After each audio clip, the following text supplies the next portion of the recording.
Topic पर जो कि है एलजेब्रिक एक्सप्रेशन, एलजेब्रा के बारे में। आज हम चलो इस वीडियो के कई सारे क्वेश्चंस लेंगे जिससे आपके डाउट क्लियर हो। चलो तो वीडियो को शुरू करते हैं। शुरू करने से पहले वीडियो को इंटरेस्टिंग बनाते हैं। वो कैसे?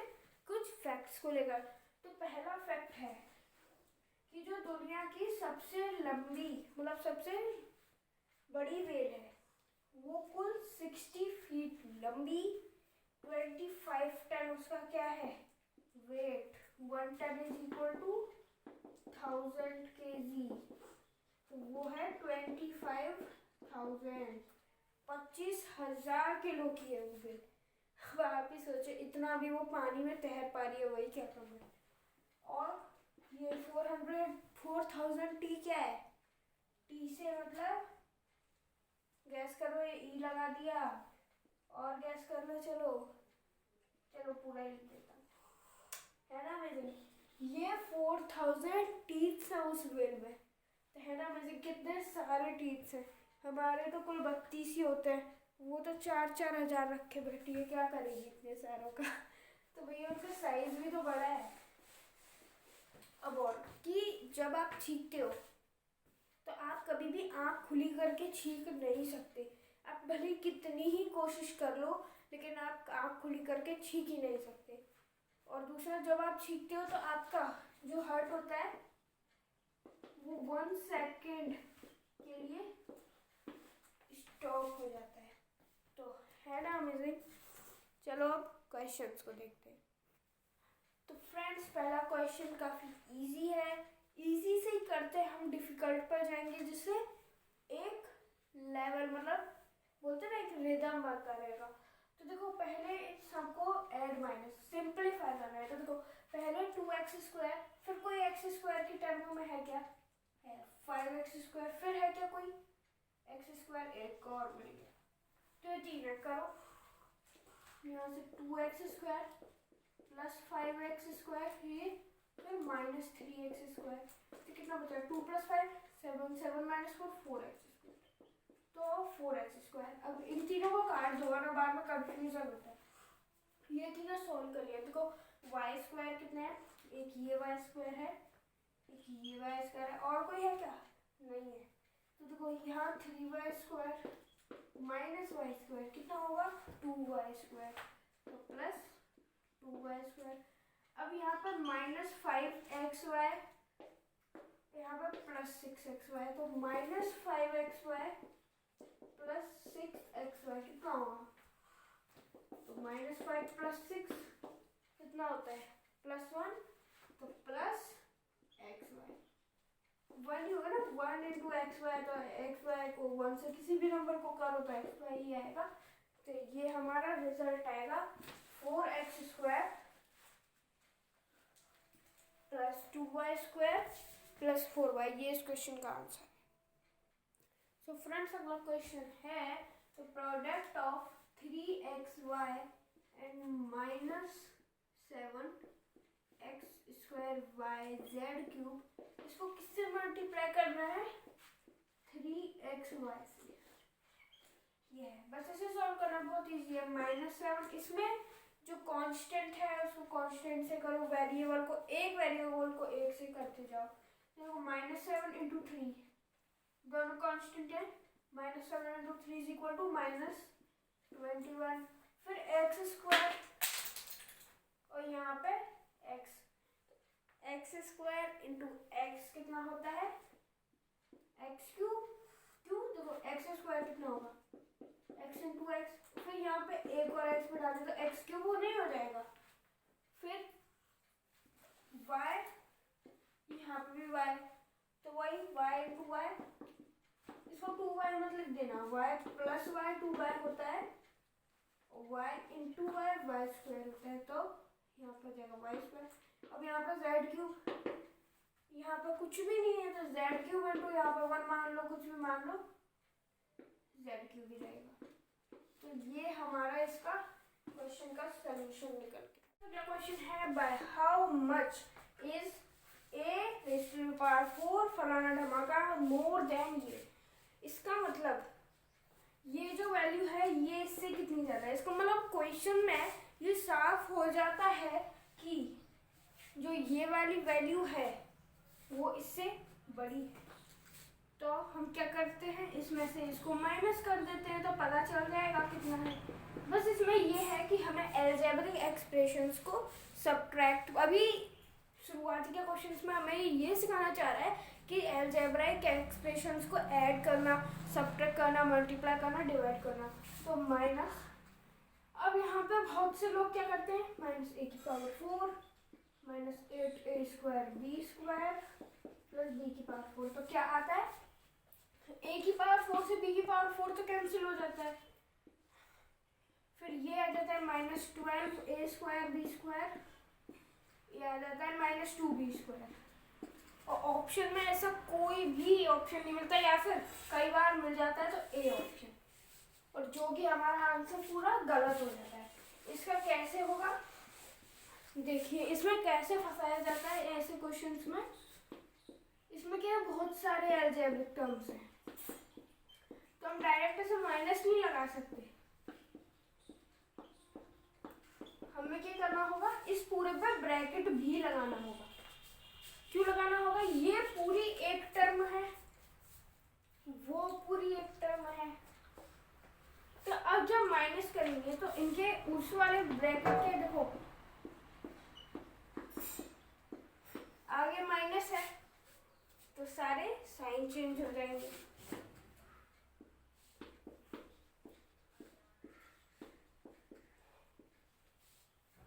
अब देखो, a की पावर 4 से b की पावर 4 कैंसिल। तो फ्रेंड्स देखो, a की पावर 4 से तो minus a raise to the power 4 cancel. अब प्लस b की पावर 4 और यहाँ पे माइनस b की पावर 4, तो ऑब्वियसली कैंसिल हो जाएंगे। अब लेकिन ये यहाँ पे कुछ भी कैंसिल नहीं होगा, क्योंकि ये plus 4a square b square, अब यहाँ माइनस का नहीं है, और माइनस का होता तो भी ये दोनों आपस में कैंसिल नहीं हो पाते, क्योंकि ये 4 है, 8 है। और अभी तो कैंसिल होने का सवाल ही नहीं है, क्योंकि ये भी प्लस में आ रहा है, ये भी प्लस में आ रहा है। तो देखो 4a स्क्वायर बी स्क्वायर में अगर 8a square b square plus करेंगे तो आ जाएगा 12a स्क्वायर बी स्क्वायर। ये हमारा इस क्वेश्चन का आंसर हो गया कि ये है, ये इससे 12a स्क्वायर बी स्क्वायर बड़ा है। हम इसको एक और तरीके से, मतलब इसको प्रूफ करना है हमें कि हमारा सही है, क्योंकि अलजेब्रिक एक्सप्रेशन है, समझ में नहीं आता कि आंसर सही है कि नहीं है, क्योंकि a b इन सब की वैल्यू गिवन नहीं है। तो देखो ये इसका डिफरेंस आ रहा है, तो आप क्या करिए, इसमें अगर हम ये 12a स्क्वायर बी स्क्वायर जोड़ते हैं तो क्या आएगा, ये दोनों तो कटेंगे वटेंगे नहीं, कुछ भी ऐसी कैसी रहेंगी। और ये minus 8a square b square plus 12 कितना होता है, minus 8 plus 12 is equal to plus 4 होता है। और यहाँ पे भी 4a स्क्वायर बी स्क्वायर आ रहा है, तो इसका मतलब हमारा आंसर बिल्कुल करेक्ट है। अब अगला आंसर देखते हैं, क्वेश्चन देखते हैं। सो फ्रेंड्स, अब हमारा अगला क्वेश्चन है the coefficient of x square in 3x square minus 5 whole bracket, फिर 4 प्लस 4x स्क्वायर, ये भी होल ब्रैकेट। इसमें कोफिशिएंट मतलब क्या होता है, जैसे कोई भी टर्म है 6x, अगर इसमें x का कोफिशिएंट पूछते हैं तो x को छोड़ के बाकी सबको लिख दो। 6x में कोफिशिएंट 6, मान लो 9x स्क्वायर में x का कोफिशिएंट पूछा, तो देखो 9 इंटू x होगा ये 9x स्क्वायर, तो इसमें x को बाहर निकाल दो, इस सब को कोफिशिएंट में लिख दो। तो 9 इंटू x कितना होगा 9x, मतलब 9x स्क्वायर में से एक x निकाल लिया तो बचा ना 9x, तो ये हमारा कोफिशिएंट है। और हाँ, एक और देखो, जैसे 9x square minus 4 plus 3yz x, ये है। अब इसमें अगर हम 3yz ही मान लो, अगर इसमें नहीं x स्क्वायर का कोफिशिएंट पूछा जाए तो हम यहाँ से तो लिख देंगे 9x, इधर तो x है ही नहीं, तो ऐसा नहीं कुछ भी हम कंफ्यूज हो जाते थे, क्या करें, कुछ नहीं आएगा। यहाँ पे भी x स्क्वायर वाली कोई टर्म ही नहीं है, तो हम कुछ भी नहीं कर सकते, तो इसका कोफिशिएंट क्या आएगा 9x। हम इस ये सब हो ना हो बराबर है, हमें इससे मतलब है। अब कोफिशिएंट ऑफ x स्क्वायर बताना है इन 3x square minus 5 4 plus 4x square. अब देखो इस ब्रैकेट का हर एक नंबर इस ब्रैकेट के हर एक नंबर से इंटू होगा। ये इससे भी होगा, इससे भी होगा, और ये है ये इससे भी होगा, इससे भी होगा। तो क्या बन जाएगा 3x² किस किस से हो रहा है 4 + 4x² से, प्लस और फिर ये -5 किससे हो रहा है, -5 लिखेंगे, प्लस माइनस माइनस हो जाता है, -5 किससे हो रहा है 4 + 4x² से। अब इसको सॉल्व करो, देखो 3x² × 4 होगा 12x², 3 × 4 12x² का ऐसा ही, फिर 3 × 4 = 12, और लेकिन यहाँ पे x² × x² भी होगा जो कि हो जाएगा x⁴, फिर माइनस कितना हो जाएगा -20, -5 × 4 -20, फिर यहाँ पे -5 × 4 कितना होगा -20x²।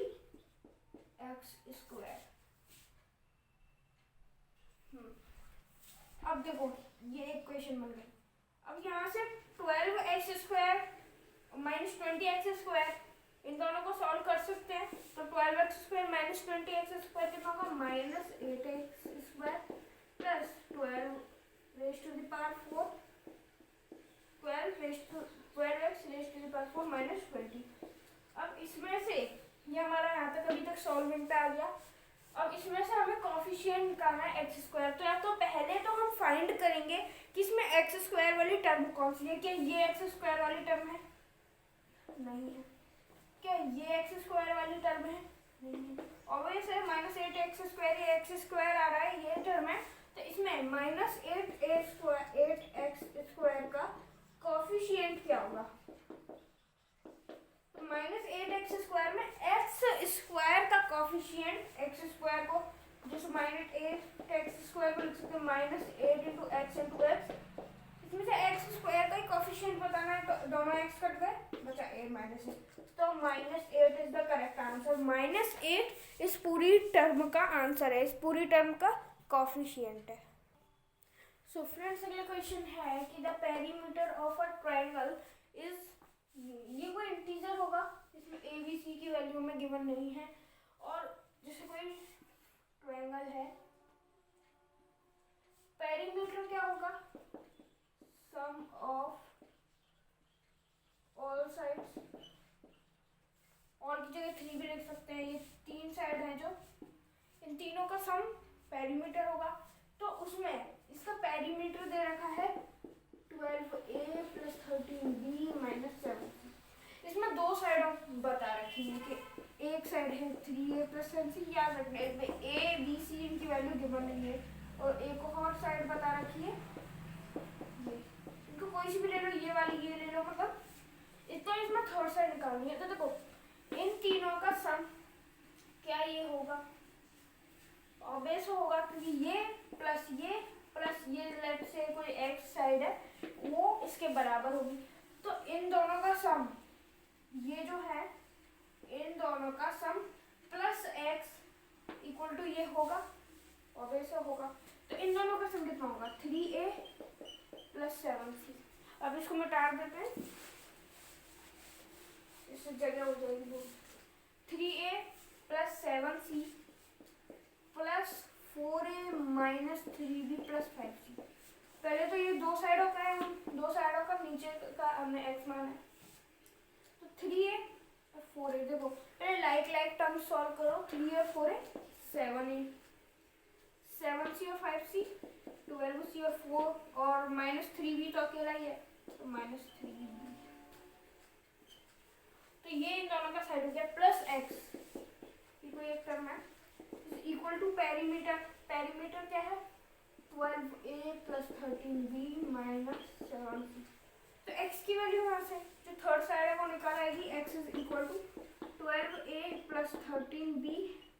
ये भी कहीं ना कहीं पिछले से पिछले क्वेश्चन के बारे में, जब हम यहाँ पे माइनस करेंगे इसको इधर ले जाके, तो यहाँ पे ब्रैकेट लगाना बहुत जरूरी है वरना आंसर रॉन्ग जाएगा। ब्रैकेट में 7a + 12c - 3 ऐसे होगा। तब इसको यहाँ लिख लेते हैं। तो x की वैल्यू क्या आ जाएगी 12a + 13b - 7c माइनस, अब देखो ब्रैकेट के बाहर माइनस है तो सबके sign change, -7a -12c plus 3b। ये प्लस का था, ये माइनस का कर दिया, ये प्लस का था, ये माइनस का कर दिया, ये माइनस का था तो ये प्लस का कर दिया। अब इस पूरी लाइक टर्म को हमें क्या करना है, सॉल्व, तो हमारा आंसर आ जाएगा जो कि x हमने माना था। तो 12a, अब देखो इसमें लाइक टर्म्स छाटोगे 12a की कौन कौन सी है, a और खाए, ये नहीं है, ये नहीं है, ये मिल गया, और भी कोई नहीं है।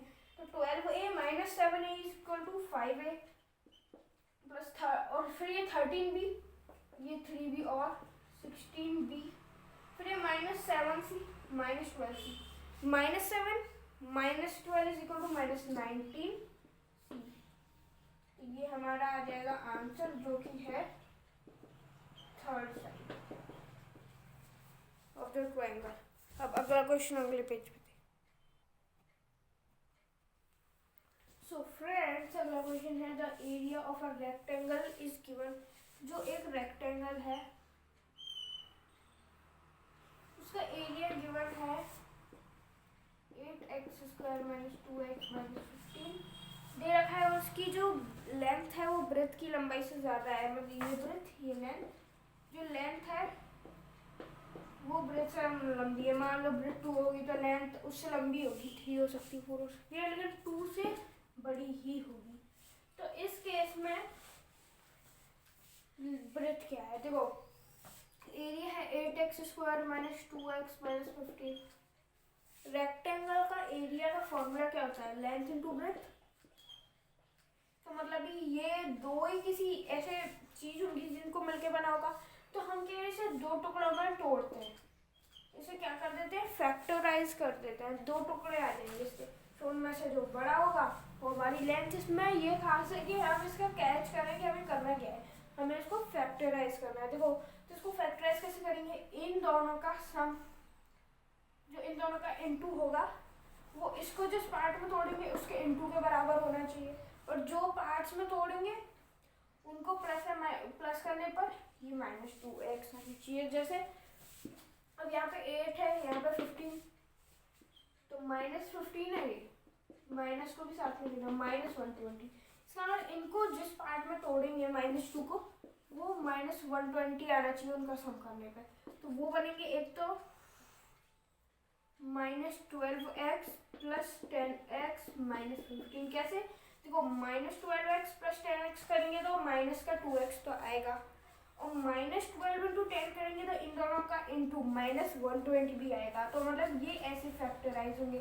अब वही दो में से ऐसे कॉमन लीजिए, तो यहाँ से 4 कॉमन जा रहा है, 4x कॉमन आ रहा है, तो यहाँ पे बचेगा 4 × 2 = 8, x 1, फिर यहाँ पर 4x -3, यहाँ पे 4x × -3 तो होता है -12x, फिर यहाँ पे 5 कॉमन जा रहा है, x 1, हाँ यहाँ पर x -3 आना चाहिए था, कुछ लगता है गड़बड़ हो गई, गड़बड़ को देखते हैं। तो फ्रेंड्स वो गड़बड़ ये है कि यहाँ पर जब हमने 5 का किया तो 5 का यहाँ 2x आएगा, 5 × 2x = 10x, यहाँ पर कॉमन में कर दिए। अब देखो यहाँ पे भी 2x - 3, यहाँ पर भी 2x - 3, तो ऐसे ही तो होगा 2x - 3 और एक तरफ 4x +, ये हमारा आ गया। अब एक चीज आप देखो, यहाँ पर 2x है, यहाँ पर 4x है, ऑब्वियसली 4x बड़ा है, 2x छोटा है। अब देखो आप बोलोगे लेकिन यहाँ पे भी तो कुछ ऐसा हो सकता है कि ये छोटा हो जाए, अभी कुछ नहीं कह सकते। 2x अभी फिलहाल छोटा है, और 2x में तो और भी छोटे में से भी माइनस हो रहा है, और यहाँ पे बड़े में भी ज़्यादा हो रहा है, तो ऑब्वियसली ये लार्जर होगा, 2x - 3, बड़ा कौन होगा 4x, प्लस यहाँ पे ब्रैकेट्स लगा देते हैं। तो ऑब्वियसली अब दे रखा है कि अब यही दो फैक्टराइज होंगे, मतलब यही दो लेंथ और ब्रेथ होंगे, इनके अलावा कोई भी पेयर ही नहीं बनेगा इसका। ये क्वेश्चन इसलिए अच्छा है।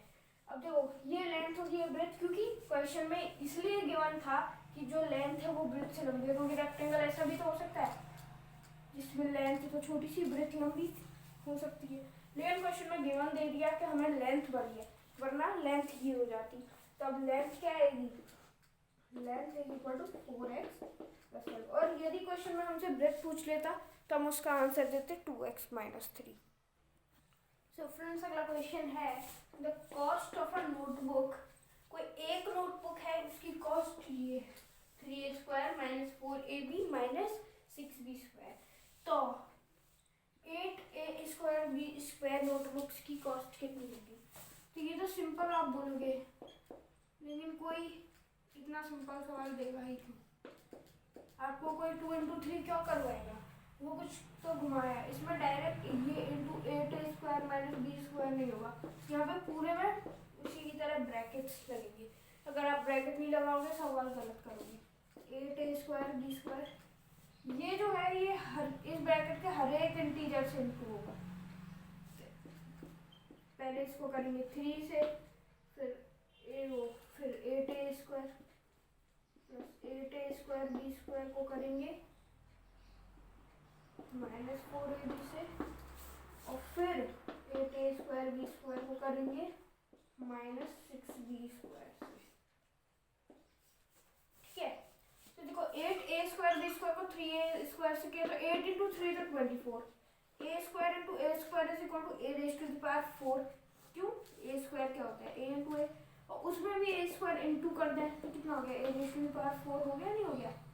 ऐसे। अब अगला है b स्क्वायर, कुछ भी नहीं है तो b स्क्वायर ही रह जाएगा। फिर यहाँ पे 8 a स्क्वायर b स्क्वायर को माइनस 4ab से कर रहा है तो 8 इंटू माइनस 4 हो जाएगा minus 32। a square into a हो जाएगा a cube, b square into b हो जाएगा b क्यूब। फिर यहाँ पे plus 8 a square b square को माइनस 6b स्क्वायर से कर रहे हैं तो प्लस 8 इंटू माइनस 6 हो जाएगा माइनस 48। a स्क्वायर यहाँ पे क्या है? कुछ भी नहीं है तो a स्क्वायर ही रहेगा, क्या हो जाएगा? माइनस 48 a स्क्वायर, और b स्क्वायर यहाँ पे भी b स्क्वायर तो b into b into b into b, तो ये क्या हो जाएगा? b raise to the power 4। तो ये हमारा इसका आंसर निकला। बस इसमें ये था कि जो ब्रैकेट्स हमें लगाने पड़ेंगे, अगर हमने ब्रैकेट्स नहीं लगाए तो क्वेश्चन गलत हो जाएगा। तो फ्रेंड्स अब क्वेश्चन ले लेते हैं डिवाइड का, जो कि अलजेब्रा में कई लोगों को खा जाता है। Find the question of the polynomial, मतलब इसको इससे हमें क्या करना है? भाग देना है। मतलब y माइनस 2 ऊपर लिखते हैं क्योंकि ये जगह बहुत खाता है। कैसे करना है? y cube minus 6y square plus 9y minus 2। तो इसमें हम डिवाइड करना सीखते हैं। देखो पहले हमें क्या होता है, इन सबको काटते जाना रहता है। तो y को y क्यूब लाने के लिए किससे मल्टीप्लाई करना पड़ेगा? देखो y क्यूब क्या होता है? अगर यहाँ पे हम 2y और ले आते हैं तो ये कैंसिल हो जाएगा ना, तो हमें इसको y स्क्वायर से पहले मल्टीप्लाई करना पड़ेगा। y स्क्वायर से जैसे ही मल्टीप्लाई करेंगे y क्यूब हो जाएगा नीचे, और माइनस 2 इंटू वाई स्क्वायर कितना हो जाएगा? Minus 2y square. अब इसमें ये खास बात रहती है कि जैसे ही हम डाटा खींचते हैं इनके जो हमने लिखे हैं साइन चेंज हो जाते हैं। ये प्लस क्या है तो यहाँ पे माइनस, ये प्लस। अब देखो वाई क्यूब प्लस का यहाँ पे माइनस का, तो ये हो जाएगा कैंसिल, ऐसे कैंसिल होते हैं ये। फिर माइनस 6y स्क्वायर और ये प्लस का हो जाएगा प्लस 2y स्क्वायर, तो ये कितना बचेगा? Minus 4y square. ऊपर का और उतार लो। फिर y को माइनस 4y स्क्वायर से करना है तो एक तो माइनस 4 से करना पड़ेगा, और y को y स्क्वायर करना है तो y से, तो माइनस 4y से इंटू करेंगे तो आएगा माइनस 4y स्क्वायर। फिर माइनस 2 को माइनस 4y से करते हैं माइनस माइनस कैंसिल, तो 2 इंटू 4y हो जाएगा 8y प्लस 8y। ये अब फिर से साइन चेंज, ये माइनस था तो प्लस, ये प्लस था तो माइनस, कट गया। ये माइनस का 4y स्क्वायर, ये प्लस का 4y स्क्वायर तो उड़ गया। अब ये प्लस का 9y, ये माइनस का 8y, तो बचेगा क्या? y, यहाँ से बचा माइनस 2। अब y माइनस 2, अब यहाँ पे भी y माइनस 2, तो क्या सिंपली हम इसे 1 से मल्टीप्लाई कर देंगे। y माइनस 2 को 1 से करेंगे तभी तो y माइनस 2 आएगा, हमें पूरा काटना है। तो ये फिर ये क्या हो जाएगा? माइनस का, ये हो जाएगा प्लस का, ये कट गया, ये भी कट गया, तो रिमाइंडर 0। क्वेश्चन पूछा था तो हमें निकला y square 4y is equal to question. ये हमारा इसका आंसर आ गया। सो फ्रेंड्स अगला क्वेश्चन भी अच्छा है। ईच ऑफ द नंबर 1 2 3 4, मतलब 4 नंबर दे रखे हैं 1 2 3 4, और ये है PQRS, मतलब इनमें से कोई सा भी P हो सकता है, कोई सा भी Q, कोई सा भी R, कोई सा भी S, रेस्पेक्टिवली कवर नहीं है कि P1 होगा Q2, ये नहीं, कोई सा भी कुछ भी हो सकता है। अब हमें ऐसा कुछ करना है कि P की पावर Q प्लस R की पावर S ग्रेटेस्ट वैल्यू कुछ आ जाए, जो सबसे बड़ी हो वो क्या आएगी। तो देखो, यदि हम 1 की पावर 3 नहीं, ऐसा करते हैं 1 की पावर 2 बड़ा होगा या 2 की पावर 1, हमें सबसे बड़ा निकालना है। तो 1 की पावर 2 तो ऑब्वियसली 1 होता है, 1 इंटू 1, और 2 की पावर 1 2 होता है, तो 2 की पावर 1 बड़ा होगा। तो एक तो हम ले लेंगे 2 की पावर 1 को, पहले तो छोटे छोटे ले लिए, अब बड़े बड़े, जिससे हमारे पास क्या है ग्रेटेस्ट आएगी। वो कैसे, वो भी बताएंगे। अब 3 की पावर 4 बड़ा होता है, इस फॉर्म में पुट कर रहे हैं हम इनको, मान के कि R3 हो सकता है। 3 की पावर 4 बड़ा होता है या 4 की पावर 3, तो देखो 3 की पावर 4 तो होता है 3 3 9 9 27, 3 जा 81, और 4 की पावर 3 होता है 4 4 16, 4 64, तो ऑब्वियसली 81 बड़ा है, तो 3 की पावर 4 बड़ा है। तो यहाँ पर ये पैटर्न बनेगा ग्रेटेस्ट का। क्यों? अब आप बोलोगे 1 की पावर 3 क्यों नहीं ले सकते? देखो 1 की पावर 3 लेंगे तो 3, और 2 की पावर 4 या 4 की पावर 2, और बस 2 की पावर, वो 4 की पावर 2 बड़े हैं तो चलो वो ले लो।